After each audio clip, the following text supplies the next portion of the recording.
अस्सलामुअलैकुम नाज़रीन, धरती टीवी में भली कार माया मंजर अजीज हेडलाइन वाठियूं ते ब्रेकिंग न्यूज़ अवां सां शिकंदानो आम चूंडुनि खां हिकु ॾींहुं अॻु बलोचिस्तान में हिक ॿिए पुठियां ॿ धमाका आहिनि। किला सैफुल्ला में जीआई ऑफिस ॿाहिरां धमाको थियो आहे। 10 ॼणा मारिजी विया आहिनि, 15 ज़ख़्मी थिया आहिनि। धमाके खां पोइ सिक्योरिटी इदारनि इलाइक़े खे कड़ो चाढ़े छॾियो आहे। रेस्क्यू ऑपरेशन जारी आहे।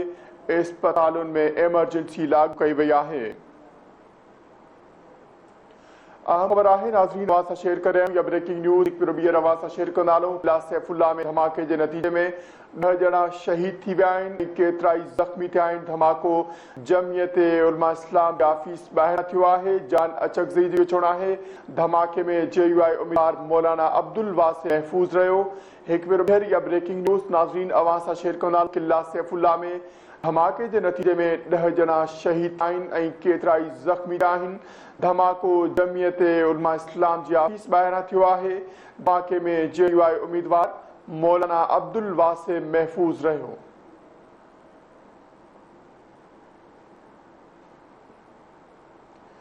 ब्रेकिंग न्यूज़ नाज़रीन ॿीहर अवां सां शेयर कंदा हलूं। किला सैफुल्ला में धमाके जे नतीजे में 10 ॼणा शहीद थिया आहिनि, केतिरा ई ज़ख़्मी थिया आहिनि। धमाको जमियत उलमा इस्लाम जी ऑफिस ॿाहिरां थियो आहे। धमाके में JUI उम्मीदवार मौलाना अब्दुल वासिर महफूज़ रहियो आहे।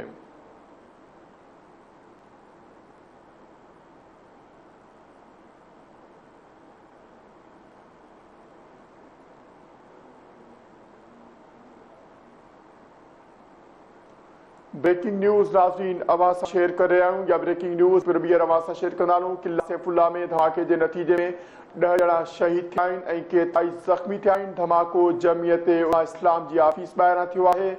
धमाके में JUI उम्मीदवार मौलाना अब्दुल वासिर महफूज़ रहियो आहे।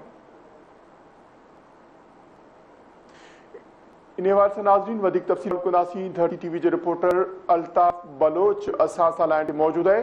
जी अल्ताफ़, आगाह कजो, छा तफ़सील आहे? जी बिल्कुल अवांखे ॿुधाईंदो हलां त बलोचिस्तान जेको आहे त हिकु भेरो ॿीहर दहशतगर्दनि जे निशाने ते अची वियो आहे। जीअं ई जेको आहे त इलेक्शन जो वक़्तु नज़दीक ईंदो वञे थो तीअं ई जेका आहिनि त हालात ख़राब थींदा वञनि था। हिकु घंटे अंदरि जेको आहे त 1 कलाक अंदरि हिकु ॿियो ज़ोरदार धमाको थियो आहे। जमियत उलमा इस्लाम जे नामज़द उम्मीदवार मौलाना अब्दुल वासिर जे दफ़्तर जे साम्हूं, जिते जेको आहे त तक़रीबन 10 ॼणा फौत थी चुका आहिनि ऐं केतिरा ई हिन महिल ज़ख़्मी आहिनि। अवांखे इहो बि ॿुधाईंदो हलां त इलाइक़े खे सिक्योरिटी एहलकारनि घेरे हेठि आणे छॾियो आहे ज़ख़्मीनि ऐं जेको आहे त फौतिन खे अस्पताल ॾांहुं नियो पियो वञे। इन खां पहिरियां जेको आहे त आज़ाद उम्मीदवार असफंद यार वली कागड़ में जेको आहे त पश्चिम जे इलाइक़े में उन जे दफ़्तर में बि ज़ोरदार धमाको थियो आहे, जंहिंजे नतीजे में तक़रीबन 17 ॼणा जेके आहिनि त फौत थी चुका आहिनि ऐं जेको आहे त 3 ॼणा तक़रीबन ज़ख़्मी आहिनि। अगरि गॾियल तौर ते ॿुधाईंदो हलां त हिकु घंटे अंदरि जेको आहे त 27 ॼणा शहीद थी चुका आहिनि ऐं 42 ॼणा जेके आहिनि हिन महिल ज़ख़्मी आहिनि। अवांखे इहो बि ॿुधाईंदो हलां त ज़ख़्मियुनि में जेको आहे 12 ॼणनि जो हालत बिल्कुलु हिन टाइम नाज़ुक आहे। घटी जोगी ॿुधाई पई वञे बलूचिस्तान जे मुख़्तलिफ़ शहरनि जे जेको अस्पतालनि में इमरजेंसी बि नाफ़िज़ कयो आहे ऐं जेके आहिनि त कोटी जा इदारा बि अलर्ट कया विया आहिनि। वाक़े वारे हंधि बि पहुची चुका आहिनि। हिन महिल जेको आहे त बलूचिस्तान में इलेक्शन जेको आहे त नज़दीक आहे। सुभाणे इलेक्शन बि थियण वारी आहे, लेकिन जेतिरो इलेक्शन जेको आहे त नज़दीक ईंदो वञे थो ओतिरो जेको आहे त वधीक हालात ख़राब कया पिया वञनि बलूचिस्तान में। जी वॾी महिरबानी आगाह करण लाइ।